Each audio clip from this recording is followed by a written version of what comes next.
Yeah, it'll be relatively busy. Now that you have the legal tampering period, you can kind of get your ducks in a row without being clandestine about it. But it's never as busy as people think it's going to be because you always think there's going to be targeted strikes, and there's certainly going to be some. But people will do their due diligence, especially with these older players you see hitting the market, because the league has just gotten into this mentality where it's more important to have, say, a 26-year-old coming off his rookie contract than a 31 or 32-year-old that might be a little bit better of a player right now, but the ceiling isn't quite as high, and obviously you expect the inevitable decline to come at some point rather quickly. Yeah, John, some interesting names. I saw NFL.com, list 6 spots for Mario Williams. What do you think about him, Philadelphia, Jim Schwartz? It sounds like it would be a good fit, but do they have room for him on this team? Yeah, I don't think they do. I really don't. They have too much money invested in that particular position already. When you think about Brandon Graham, signed Vinnie Curry to a big money extension already. Connor Barwin, in theory, is going to move to defensive end. And all of a sudden, you're going to bring in another big-ticket item. So while it fits in a pure football sense, because obviously Williams had a tremendous amount of success playing in Jim Schwartz's scheme, I don't think you can allocate that much as far as the salary cap is concerned to one particular position. So while in a football sense it makes sense, I don't think it makes sense in a monetary standpoint. And remember, Mike, basically almost the entire rest of the salary cap, in theory, is going to be tied up to an extension for Fletcher Cox at some point. So I don't see the Eagles making a high-ticket, big-type splash in free agency. What about his former teammate Leodis McKelvin? Is he a guy? He's been injured the last couple of years, but former first-round pick, spent his entire career with Buffalo. Is he a guy that you can envision Philadelphia being interested in? I mean, I think secondary help would be something they'd be looking into. Yeah, they definitely need to bolster the secondary. A lot depends on what they want to do with Eric Rowe. Right now, we assume he's going to be a starting corner. If that's the case, they probably need some safety help, especially if they can't get something done with Walter Thurman. Earlier in this offseason, I thought there was no chance that Nolan Carroll will be re-signed. Now I think that might be an option. Remember, he played pretty well till he got injured on Thanksgiving. He was probably the Eagles' best corner until that injury. So I think they feel comfortable with him. He might be back on a serviceable deal for both sides. And when you look at a guy like McKelvin or some of the big-name safeties we've mentioned in the past, Eric Weddle being the most notable, it depends what the market's going to be. And if they're going to get significant money, I don't think the Eagles are going to be involved. Remember, the whole point of the fact that Walter Thurman probably isn't going to be back is because the Eagles think he's going to be too expensive. So then if he's going to be too expensive, a guy like Weddle or Reggie Nelson or George Iloka, those are all going to be too expensive. So you have to see how the market develops and where the Eagles fit in with it. John McMullen, 97.3 ESPN.com, todayspigskin.com for all of his national NFL coverage, at JF McMullen on Twitter. Roddy White, what anything left in the tank? No, I don't think so. Certainly not as a number 2 receiver, which he was so good for so long opposite Julio Jones. I think you saw the decline going pretty rapidly last season. So if you're thinking about Roddy White as people think him as the reputation, I don't think you're going to get that type of receiver. So in theory, at that particular position, you'd love to have a veteran leader like that who understands how to play the game. But the problem with that is when you're talking about your 4th and 5th receivers, those guys generally have to play special teams. And obviously Roddy White can't play special teams. He's never played special teams. He's certainly not going to start at this stage after playing a decade in the league. So it's really, really difficult if he's not going to be your second or third receiver to bring in a guy like that anywhere, not just Philadelphia. So I think he's going to have a difficult time, and he might be one of those late signings you see sort of crop up when injuries develop and when we get into the physical part of the season and training camp and things like that. Yeah, and you know, I guess, and Andre Johnson, I'll get your comments on him too. And I asked the question, you know, when Riley Cooper left, a lot of people were like, well, now they really don't have a veteran guy. Not that people like Cooper, but it was like, hey, they really only got 2 wide receivers, I guess if you want to throw Huff into the mix, but they don't have a lot of veterans playing that position. So Andre Johnson, will throw him in there too. Yeah, it makes sense to bring in a veteran, but it's got to be a veteran who can contribute, as I said, and it's going to be one of those top 3 receivers. So if you look at an Andre Johnson, if you look at a Roddy White, do you project them to be in that top 3? Well, certainly Matthews is going to be in it. Certainly Aguilar is going to be in that group. So are they going to be more productive than a Josh Huff or somebody you bring in the draft? Probably, arguably, they are going to be. So if they do sort of lean on the fact that they need a veteran to teach these guys, maybe if it's a nice number and there isn't a lot of interest around the league, they would at least think about bringing a player like that in. And I know the big names are exciting for the fans, but it's just, if you look at Howie Roseman's history, and if you look at Joe Banner's history, who taught Howie Roseman, that's just not the type of way they generally do business. So while you never say never in this business, and if injuries crop up and the market develops in a certain way, it's a possibility. I think it's not going to be plan A, let's put it that way. It's going to be well down the list to bring in a player like that. What about reports that Marvin Jones is going to land a huge deal and that he's atop a lot of people's lists? Do you anticipate him being a hot name at the start of free agency?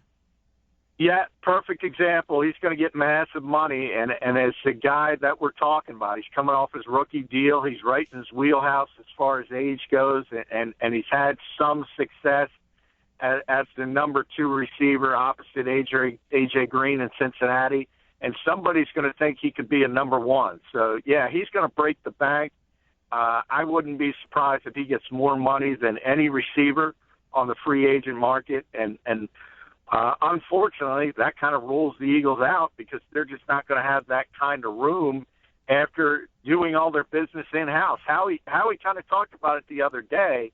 They've checked off a lot of boxes on their checklist already, and there isn't a ton of space, especially when he always makes note that we do everything, whether it's not signing Sam Bradford, whether it's re-signing Layden Johnson, Zach Ertz, all the names you've seen, they do everything with the mindset that Fletcher Cox is still got to be taken care of. And that's one of the big things you have to throw into the equation. John McMullen, 97.3 ESPN.com, at JF McMullen. Mike Freeman from Bleacher Report reporting that at least 10 teams, maybe up to 15 or more, are giving Robert Griffin III a look. Do you think he will be a starter this season somewhere? I don't think so. But he will be brought in and obviously given a second chance. I've always looked toward the Texas teams, namely Dallas and Houston, because that's where he grew up. That's where he's comfortable with. Obviously, he went to college there. And I think that's his mindset. Now, if you look at the Texans, obviously with Cowboys, he'd be brought in as a backup. The Texans need a starting quarterback. I think they're going to go hot and heavy after Brock Osweiler. I got that from 2 different NFL sources, and I think they're going to throw the Brinks truck at him. I think he's going to get more money than anyone imagined for a guy who's got 7 starts. However, he's probably got a better situation in Denver. So if he would like to stick where he is, and he would like to be the heir apparent to Peyton Manning and try to make a run at the Super Bowl, that's certainly a possibility. All of a sudden, you have to go in a different direction if you're the Texans. And somebody's got to start for that team. So that's the one spot I think if RG3 lands, yeah, he could really work his way into a starting spot. Jermaine Kearse, give me your thoughts on him. I know that he intends to hit the open market. Is he a guy that makes sense for Philadelphia? Yeah, I mean, I think he's a solid receiver. I think he's a number 2 or a number 3. He's not that kind of guy who's going to be the upside to really take off. But I don't think he's going to break the bank, so he will be, as far as budget reasons go, a more likely scenario. He's going to have a lot of interest, though, because there's teams, Minnesota, for one, is very interested in Kearse. So, and they probably need a receiver because at some point I think they're going to move on from Mike Wallace, who's got a really, really big cap number. So there's going to be guys out there, and I'm sure the Eagles are going to target. Kearse makes a lot of sense to me because he's a guy who could fit in as sort of that alternate number 2 and number 3 receiver if he outplays Aguilar.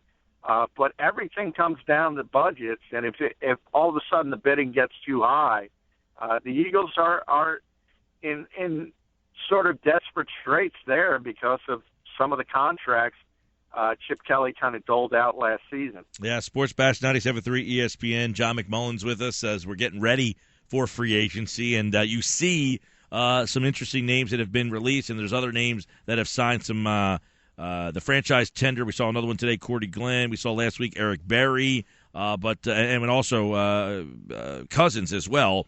Josh Norman, what's the latest with him? Josh got the franchise tag, so he's not going anywhere, and that was obviously the thought process going in. Carolina would still like to work out a long-term deal, obviously.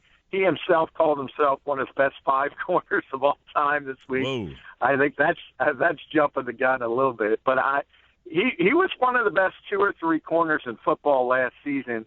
And anytime you have your best season, a career year, an all-pro year on your contract year, well, you're going to cash in, and that's exactly what happened to Josh Norman.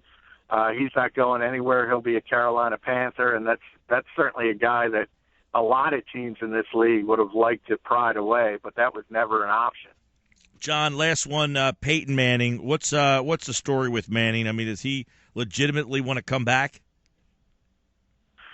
That's the rumor going around, and I just can't believe it. We talk about Peyton being a smart guy in a football sense. I don't know if there's ever been a smarter quarterback to ever play this game, but if you look at the landscape of this league, Denver has no interest, no matter what anyone says. They have no interest in moving forward with Peyton Manning. So he's going to have to play in another city. And if you look at what happened and the fact that he could go out on top with a fairy tale ending, winning Super Bowl 50 versus playing maybe a season with the Los Angeles Rams, I always get that thought process for old-time fans. Joe Namath ended his career in Los Angeles, and there's that iconic photo of him limping off the field in his last game in the Rams uniform instead of the Jets uniform. I don't see why Peyton would want to trade what was the perfect ending for one that's not going to end well, whether it's Los Angeles, whether it's a better team like Houston. If he can convince one of those organizations to take a chance on him, I don't see the upside for him.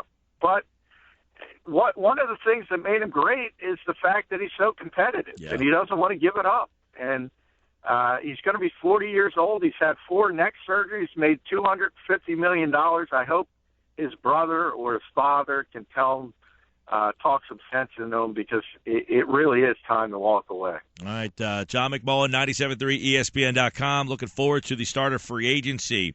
And we'll, of course, have John's take throughout the offseason on that, the NFL draft, as the NFL will continue to give us storylines as we'll see what Howie Roseman has up his sleeve when free agency begins. Have a good weekend, John.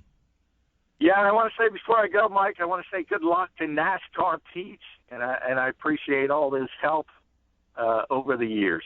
Yeah, it's the final PG show today. It's a sad day here on the Sports Bash. And John, and it's funny, real quick, we would do the show at the Golden Nugget every Tuesday, and a lot of times the two of them would get there before I would get there. I can only imagine those conversations. Yeah, well, it's going to be disappointing for me because I can't complain about the WrestleMania card to anyone any longer. But I am going to need some advice on some left-hand turns, so I might knock Pete up for that. That's my NASCAR joke for you.